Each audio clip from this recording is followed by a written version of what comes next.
What we see in the European Union in general is that long working hours, for instance, we see a reduction of the people working long working hours.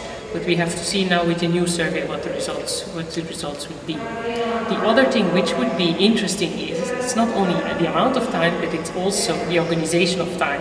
What is possible, kind of all these kind of things, the leave possibilities, the way working time is organized within companies, whether you have flexible working hours, whether you can take up some time, putting it in a working time account and putting it up at different times. Those things are usually the prerogative of companies. I think it's mostly companies who deal with those things, even though at European level these things come up indirectly most of the time. It has to do if you can offer those kind of, if companies offer those kind of things, they can attract workers who otherwise would not be able to work,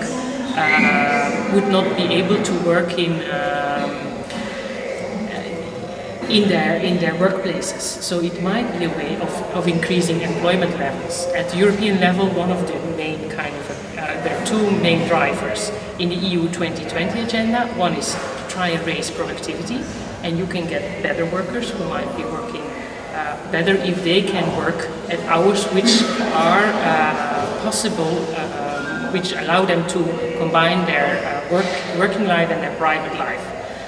The other thing is increasing employment rates, and particularly for women, but also for men. They're only available for the labor market if they can combine it with their private life. If you want to have, well, there are two things. Either if you want to encourage men and women to work in the labor market, you have to make sure that they can participate in the labor market.